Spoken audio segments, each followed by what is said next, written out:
ദൈവത്തിൻ്റെ അതിപരിശുദ്ധ നാമം വാഴ്ത്തപ്പെടുമാറാകട്ടെ. ഇന്ന് നോമ്പിൻ്റെ 25-ാം ദിനം. പകുതി നോമ്പിലേക്ക് നാം പ്രവേശിക്കുകയാണ്. നോമ്പ് ആത്മീയമായ പുതുക്കത്തിനും പുനഃസ്ഥാപനത്തിനുമുള്ള ദിനങ്ങളാണ്. നോമ്പ് കാലത്തെ വർജനങ്ങൾ സ്വയം പ്രതിരോധിക്കുന്നതിനും തിന്മകളെ ജീവിതത്തിൽ നിന്ന് അകറ്റി നിർത്തുന്നതിനും ദൈവികമായ ശക്തി കണ്ടെത്തുന്നതിനും വേണ്ടിയുള്ളതാണ്. നോമ്പുകാലം ക്രൂശിതനായ യേശുവിൻ്റെ പീഡസഹനത്തെ ഓർമ്മിപ്പിക്കുന്നു. നമുക്ക് വേണ്ടി സഹിച്ച പീഡകൾ ഓർത്ത് നമ്മുടെ പാപങ്ങൾ ഏറ്റുപറഞ്ഞ് പുതുക്കത്തിലേക്ക് മടങ്ങുവാൻ നോമ്പുകാലം സഹായിക്കുന്നു. Lent is a time to journey with the cross, reflecting on Jesus' passion and sacrifice. It is a season to acknowledge our sins and turn towards renewal. ഇന്നത്തെ ധ്യാന ഭാഗങ്ങൾ സംഖ്യാപുസ്തകം 21-ാം അധ്യായം 4 മുതൽ 9 വരെയുള്ള വാക്യങ്ങളും, യോഹന്നാന്റെ സുവിശേഷം 3-ാം അധ്യായം 19 മുതൽ 21 വരെയുള്ള വാക്യങ്ങളുമാണ്. Book of Numbers chapter 21 verses 4 to 9 and gospel according to John chapter 3 verses 19 to 21. 2 ചിന്തകൾ പങ്കുവയ്ക്കട്ടെ. 1. നോമ്പ് ക്രൂശിനെ നോക്കി യാത്ര ചെയ്യുന്ന ദിനങ്ങൾ. Lent, days of journeying with eyes on the cross. സംഖ്യാപുസ്തകം 21-ാം അധ്യായം 4 മുതൽ 9 വരെയുള്ള വാക്യങ്ങളിൽ നാം കാണുന്നത് മിസ്രൈമിലെ അടിമത്തത്തിൽ നിന്നും യഹോവയാൽ വിമോചിതരായി വാഗ്ദത്ത നാട്ടിലേക്ക് പ്രയാണം ചെയ്യുന്ന ഇസ്രയേൽ ജനതയാണ്. അവർക്ക് മരുഭൂമിയിലൂടെ കടന്നു പോകേണ്ടി വരുന്നു. ഈ അവസരത്തിൽ യഹോവയുടെ കരുണയെ വിസ്മരിച്ചുകൊണ്ട് യഹോവയ്ക്കും മോശയ്ക്കുമെതിരായി അവർ പിറുപിറുക്കുന്നതും പരാതി പറയുന്നതും നമുക്ക് കാണുവാൻ സാധിക്കും. അപ്പോൾ യഹോവ അവരുടെ തെറ്റിന് ശിക്ഷയായി അഗ്നിസർപ്പങ്ങളെ അവരുടെ ഇടയിലേക്ക് അയക്കുന്നു. അഗ്നിസർപ്പങ്ങളുടെ കടിയേറ്റ് അനേക ജനം മരിച്ചപ്പോൾ അവർ മോശയുടെ അടുക്കൽ വന്ന് പശ്ചാത്തപിച്ച് ദൈവത്തോട് മാപ്പപേക്ഷിക്കുന്നു. കരുണാമയനായ യഹോവ മോശയോട് ഒരു പിച്ചള സർപ്പത്തെ ഉണ്ടാക്കി വടിയിൽ ഉയർത്തി നിർത്താൻ ആവശ്യപ്പെടുന്നു. സർപ്പദംശനമേറ്റ ഇസ്രായേൽ മക്കൾ വിശ്വാസത്തോടും അനുതാപത്തോടും കൂടി പിച്ചള സർപ്പത്തെ നോക്കിയപ്പോൾ മരണത്തിൽ നിന്ന് വിമോചിതരാകുന്നു.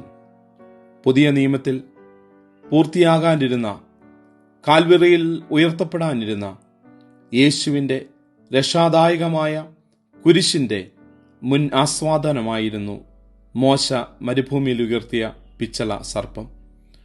പാപദംശനമേറ്റ മാനവർക്ക് മോചനമേകാൻ കാൽവറി മലയിൽ യേശുനാഥൻ മരക്കുരിശിന്മേൽ ഉയർത്തപ്പെടുന്നു.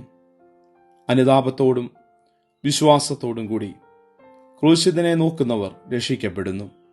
ഈ നോമ്പിൻ്റെ ദിനങ്ങളിൽ നാം അറിഞ്ഞും അറിയാതെയും ചെയ്ത കുറ്റങ്ങളെ ദൈവസന്നിധിയിലേറ്റു പറഞ്ഞ് ക്രൂശിനെ നോക്കി യാത്ര ചെയ്യുവാൻ ദൈവം നമ്മെ സഹായിക്കട്ടെ. 2. നോമ്പ് ക്രിസ്തുവാകുന്ന വെളിച്ചത്തെ സ്വീകരിച്ച് വെളിച്ചമായി തീരാനുള്ള ആഹ്വാനം. Lent, an invitation to receive Christ, the light, and become a light to others. യോഹന്നാൻ എഴുതിയ സുവിശേഷം 3-ാം അധ്യായം 1 മുതൽ 21 വരെയുള്ള വാക്യങ്ങളിൽ നിക്കോദെമോസ് എന്ന മനുഷ്യനെ നാം കാണുന്നു. രാത്രിയിൽ യേശുവിൻ്റെ അടുക്കിലേക്ക് കടന്നു വരുന്ന ഒരു മനുഷ്യൻ. തമസോമ ജ്യോതിർഗമയ, അന്ധകാരത്തിൽ നിന്ന് വെളിച്ചത്തിലേക്ക് നയിക്കണമേ എന്ന പ്രാർത്ഥന ആർഷ ഭാരതത്തിൻ്റെതാണ്. ഇരുട്ടിൽ നിന്ന് പ്രകാശത്തിലേക്ക് നയിക്കപ്പെടണം എന്ന ആഗ്രഹം ഏതൊരു വ്യക്തിയും നെഞ്ചിൽ പേറുന്നതാണ്. നിക്കോദെമോസ് ഇരുളിലായിരിക്കുന്ന ഒരു മനുഷ്യൻ. എന്നാൽ അയാൾ വെളിച്ചത്തിലേക്ക് വരാൻ ആഗ്രഹിക്കുന്നു. മറ്റ് പരീശന്മാർ ക്രിസ്തുവിനെ എതിർക്കുമ്പോഴും യേശുവിൽ അല്പമെങ്കിലും ദൈവികതയുണ്ടെന്ന് ആത്മാർത്ഥമായി അയാൾ വിശ്വസിച്ചിരിക്കണം. രാത്രിയിൽ തൻ്റെ പക്കലേക്ക് കടന്നു വന്ന് ചോദ്യങ്ങൾ ചോദിച്ച നിക്കോദെമോസിനെ സ്വീകരിച്ചിരുത്തിയ ക്രിസ്തു 19 മുതൽ 21 വരെയുള്ള വാക്യങ്ങളിൽ വെളിച്ചത്തിൻ്റെ മാഹാത്മ്യത്തെക്കുറിച്ചാണ് അയാളോട് പറയുന്നത്.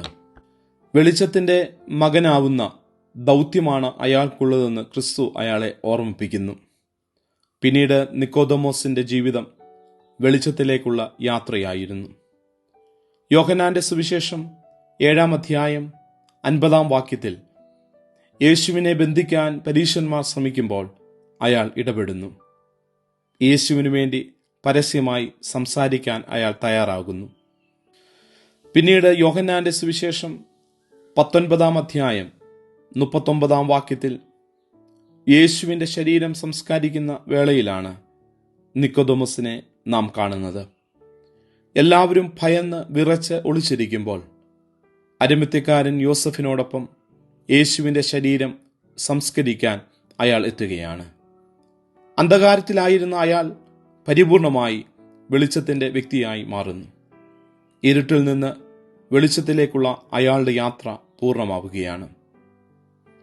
ഏതു മനുഷ്യനും യാത്ര ചെയ്യേണ്ട ദൂരമാണ് നിക്കോദമോസിൻ്റെ ജീവിതം. ഈ നോമ്പിൻ്റെ ദിനങ്ങളിൽ ഏത് ഇരുട്ടിലാണ് നമ്മളെന്ന് ചിന്തിക്കുക. ഒരു ഗ്രാമത്തിൽ മെഴുകുതിരി കച്ചവടക്കാരനുണ്ടായിരുന്നു. മെഴുകുതിരി നിർമ്മിച്ച് വിറ്റ് അയാൾ ഉപജീവനം നടത്തി. സന്ധ്യയാകുമ്പോഴേക്കും എല്ലാവരും അയാളുടെ കടയിൽ എത്തുമായിരുന്നു. വീട്ടിലേക്ക് പോകാനും വീട്ടിൽ ചെന്ന് വെട്ടം കാണാനും മെഴുകുതിരികൾ വാങ്ങിക്കാനായി. ക്രമേണ മെഴുകുതിരി വാങ്ങുന്ന ആളുകളുടെ എണ്ണം കുറയുന്നതായി അയാൾക്ക് തോന്നി.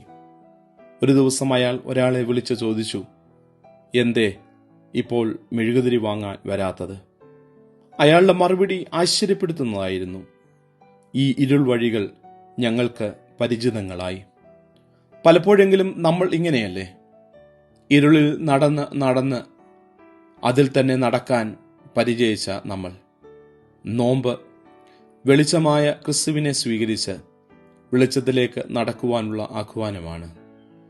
നോമ്പ് ദിനങ്ങളിൽ ക്രൂശിനെ നോക്കി യാത്ര ചെയ്ത് ആ പ്രകാശം ലോകത്തിന് നമ്മുടെ ജീവിതത്തിലൂടെ നൽകുവാൻ ദൈവം നമ്മെ സഹായിക്കട്ടെ. അതിന് പരിശുദ്ധാത്മാവ് നമ്മെ ശക്തീകരിക്കട്ടെ. ആമീൻ.